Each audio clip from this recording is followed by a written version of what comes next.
नमस्कार दोस्तों, मैं घनेंद्र आपका स्वागत करता हूं मैथ एक्शन पॉइंट में। साथियों, आज का हमारा चैप्टर है औसत यानी एवरेज। तो दोस्तों पूरा वीडियो अंत तक देखिएगा। आशा करूंगा कि अगर आप पूरा वीडियो देखेंगे तो हर प्रकार के औसत के सवाल आप करना सीख जाएंगे। ठीक है।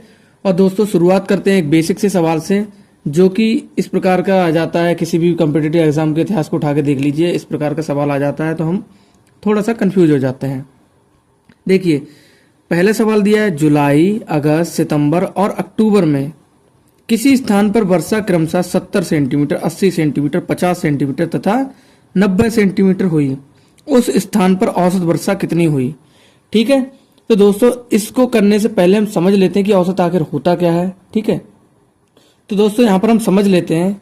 देखिए, औसत क्या होता है, जैसे मान लो आपकी कहीं पर एक नौकरी लग रही है। ठीक है। तो पहले महीने में आपको कितनी 10,000 रुपये सैलरी दी। ठीक है, 10,000 रुपये सैलरी दी। अगले महीने में, दूसरे महीने में आपको 12,000 रुपये सैलरी मिली। फिर आपने और भी अच्छा काम किया, तीसरे महीने में आपकी सैलरी बढ़ाकर 15,000 कर दी। फिर आपने और भी अच्छा काम किया, टारगेट अचीव करे, उसके बाद में आपको चौथे महीने में 18,000 सैलरी कर दी। और थोड़ा और आगे बढ़िए, आपने और भी अच्छा काम किया, आपकी और भी ज़्यादा इंक्रीमेंट हुई, आपने और बढ़िया काम किया तो आपको 20,000 रुपये मिलने लगे। अब बोला जाएगा कि आपने देखो महीने कितने हो गए, 1 2 3 4 5 महीने हो गए 5। अब 5 महीने में देखो सैलरी तो अलग, पहले महीने में 10,000, दूसरे में 12, तीसरे में 15, चौथे में 18, 5वें में 20,000 हो गई। वो बोलेगा, आपसे पूछ लिया जाए घर वालों ने कि आपको अभी तक एवरेज कितनी सैलरी मिल रही है, कि आपको प्रति महीने कितने का बन रही है तनख्वाह, कितनी तनख्वाह बन रही है। अगर आपको शुरू से लगाया जाए तब तो आप क्या करेंगे कि देखिए, ये जितनी भी चीजें हैं, ठीक है, इनको क्या करेंगे, ऊपर रखेंगे। सारी तनख्वाह को हम जोड़ लेंगे, यहां पर जोड़ लीजिएगा। ठीक है, यहां पर 3 जीरो लिख ले रहे हैं क्योंकि 3 जीरो लास्ट में एक ही से। ठीक है, 2 और 8 10, 10 और 5 15, 15 के हो गए 5, हाथ से लगा 1, 1 2 3 4 5 6 7। ठीक है, तो यहां पर हो गए, कुल तनख्वाह हो गई आपकी 70,000 रुपये। और महीने गिन लीजिएगा, 1 2 3 4 5, तो 5 हमारे जो है वो महीने हो गए दोस्तों। ठीक है, 5 से हम भाग करेंगे, 5 एकम 5, यहाँ पर 2 बचेंगे, तो 5 चौक 20, यहाँ पर पूरे कट गए। ठीक है, अब क्या करेंगे, 3 जीरो इसके साथ में लगा देंगे। तो औसत आपकी जो तनख्वाह है वो 14,000 रुपये प्रति माह हो गई। ठीक है, तो आप इस प्रकार से समझिएगा कि इससे औसत हम निकालते हैं। ठीक है, अब दोस्तों सवाल को हम करते हैं, जरा देखिएगा। तो इस सवाल में दिया है कि पहले क्या करेंगे हम, देखिए पहले बोला है औसत को जब हम निकालेंगे तो औसत, तो सभी राशियों का योग। ठीक है,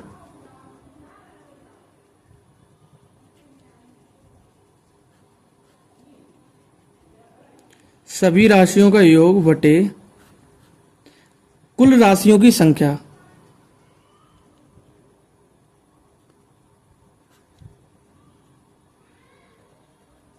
हमारे पास में देखो सभी राशियां, देखो मान जो इतने मान दिए हैं। ठीक है, 70 80 50 90, इनको जोड़ के लिखेंगे पहले तो हम। देखो यहां पर जोड़िएगा, 9 और 5 कितने होते हैं, 9 और 5 14, 14 और 8 कितने होते हैं, 22, 22 और 7 कितने होते हैं, तो दोस्तों 29 होते हैं। ठीक है, 29, एक जीरो इसमें लगा देंगे हम। ठीक है, जीरो कितने हैं दोस्तों, तो जीरो दोस्त 1 लगा दिया हमने। ठीक है, अब राशियां कितनी है कुल, 1 2 3 4। ठीक है, तो चारों का योग करके हमने नीचे लिख दिया। ठीक है, इनसे हम भाग कर देंगे। ठीक है, भाग करिएगा, 4 की देखो 4 सत्ते, तो 4 सत्ते 28 होते हैं दोस्तों। ठीक है, यहाँ पर 1 बचेगा, 4 दूनी 8, यहाँ पर फिर 2 बच जाएंगे। ठीक है, दशमलव लगाएंगे, 0 बढ़ जाएगा, फिर कितना हो जाएगा, 20 हो जाएगा, 4 पंजे, तो दोस्तों 20 हो जाएगा। इसको क्या है, सेंटीमीटर में। तो हर महीने औसत वर्षा, हर महीने इन 4 महीने में औसत वर्षा कितनी हुई, तो 72.5 सेंटीमीटर। ये हमारा आंसर निकल कर आ गया दोस्तों। ठीक, चलिए दोस्तों नेक्स्ट सवाल पे बढ़ते हैं। दोस्तों सवाल दिया है आपके सामने, सवाल को पढ़ेंगे कि क्रिकेट टीम के 10 सदस्यों की औसत आयु 30 वर्ष है।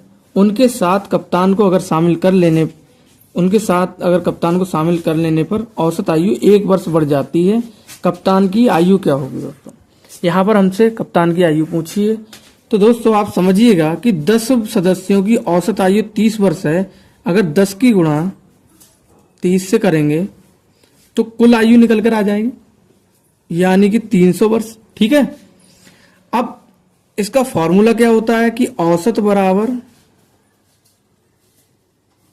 कुल देखो जितनी भी सभी लोगों की आयु कुल राशियां होती हैं उनका योग होता है, यानी कि 300 वर्ष ये प्लस 300 यहां पर हमने पूरा लिखा है, ठीक है, सभी की आयु है ये, प्लस एक जो कप्तान आया उसकी आयु हमें पता नहीं, उसको हमने एक्स बोल दिया है। ठीक है, बटे में तो 10 सदस्य ये थे, कुल सदस्यों की संख्या यानी कुल राशियों की संख्या। ठीक है, तो दोस्तों 10 तो अन्य खिलाड़ी थे, एक कप्तान आ गया तो यहां पर हो जाएंगे 11। ठीक है, पहले देखो औसत, अब यहां पर क्या है, एक चीज और दी है कि औसत बढ़कर औसत 1 वर्ष बढ़ जाता है। औसत यहां पर 30 वर्ष दिया था, हमने यहां पर औसत लिखा है, औसत का फॉर्मूला लिखा था, लेकिन हम इसको क्या करेंगे 30 वर्ष में अगर 1 वर्ष और जोड़ेंगे तो 31 वर्ष हो जाता है ये।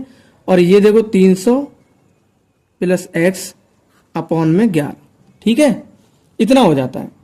अब देखिए 11 की गुणा जब 31 से करेंगे, ये 31 है, ठीक है, 31 से करेंगे तो यहां पर देख लीजिएगा 11 एकम 11 का 1, 11 एकम 11 का 1 हासिल लगे 1, 11 3 33 और 1 34। ठीक है, और यहां पर देखो ये तो चीज इधर गुणा में चली गई। ठीक है, जो भाग की चीज होती है इधर गुणा में चली गई। यहां पर दोस्तों क्या बचा, यहां पर रह गया 300 प्लस एक्स। ठीक है, अब दोस्तों देखिए x बराबर जब हम निकालेंगे तो x देखो हमने पक्षांतरण कर दिया है डायरेक्ट। ठीक है, पक्षांतरण कर दिया है, तो यहां पर क्या होगा दोस्तों, x बराबर जब निकालेंगे तो x यहीं पर रुक गया, 300 इधर चले जाएंगे, 300 प्लस के तो माइनस में पहुंच जाएंगे, तो 341 माइनस 300 हो जाएगा। ठीक है, तो यहां पर 341 में से जब 300 जाएंगे तो 41 बचेगा। ये क्या होगा दोस्तों, ये x का मान होगा, यानी कप्तान की आयु बराबर 41 वर्ष होगी। ठीक है, यही दोस्तों हमारा आंसर होगा। आशा करता हूं दोस्तों सवाल आपके समझ में आए होंगे दोनों प्रकार के। ठीक है, सवाल समझ में आया तो वीडियो को लाइक करें, चैनल को सब्सक्राइब करें। मिलते हैं नेक्स्ट वीडियो में, तब तक के लिए दोस्तों नमस्कार, अपना ध्यान रखिएगा, पढ़ाई करते रहिएगा, इसी प्रकार के और सवाल लाते रहेंगे। अगर आप चैनल से जुड़े रहेंगे तो आपको इसका फायदा भी मिलेगा दोस्तों। ठीक है, मिलते हैं नेक्स्ट वीडियो में, तब तक के लिए थैंक यू दोस्तों।